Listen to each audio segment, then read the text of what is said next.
Il y a très longtemps, en Israël, à l'époque où les Philistins dominaient, un garçon spécial nommé Samson naquit d'une femme qui n'avait jamais pu avoir d'enfant. Un ange lui apparut et lui annonça qu'elle aurait un fils. L'ange expliqua que Samson serait un naziréen, ce qui signifie qu'il serait consacré à Dieu dès sa naissance. Il avait une règle à suivre, ne jamais couper ses cheveux, car sa longue chevelure était le secret de sa force incroyable. En grandissant, Samson devint célèbre pour sa force surhumaine. L'un de ses premiers exploits impressionnants fut de combattre un grand lion féroce à main nue. Il le déchira comme on déchire une feuille de papier. Tous ceux qui entendirent cette histoire furent émerveillés. Cela montrait clairement que Samson avait une puissance spéciale donnée par Dieu. La vie de Samson fut remplie d'aventures et de moments difficiles. Il se retrouvait souvent à combattre les Philistins, qui se montraient très cruels envers les Israélites. Lors d'un combat incroyable, Samson, pris d'une grande colère, saisit la mâchoire d'un âne et l'utilisa pour vaincre 1000 soldats philistins.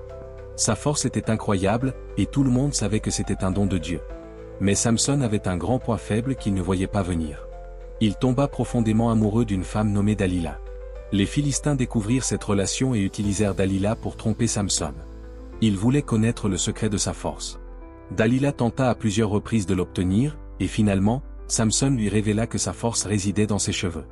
Il lui dit que si ses cheveux étaient coupés, il perdrait toute sa force. Une nuit, alors que Samson dormait, Dalila fit couper ses cheveux par un Philistin. Lorsqu'il se réveilla, il était devenu faible. Les Philistins le capturèrent facilement. Ils furent cruels et brutaux envers lui. Ils lui crevèrent les yeux et l'emmenèrent en prison. Ce fut la période la plus triste de la vie de Samson. Mais en prison, les cheveux de Samson commencèrent à repousser. Et avec eux, sa force revenait peu à peu. Dans son dernier moment héroïque, Samson se retrouva dans un temple rempli de Philistins. Il pria Dieu de lui redonner de la force une dernière fois. De toutes ses forces, il poussa contre les énormes piliers du temple. Le bâtiment s'effondra, détruisant ses ennemis, mais emportant aussi Samson avec lui. La vie de Samson nous enseigne une leçon puissante, les conséquences de nos choix, et la force inébranlable de Dieu, même dans nos moments de plus grande faiblesse.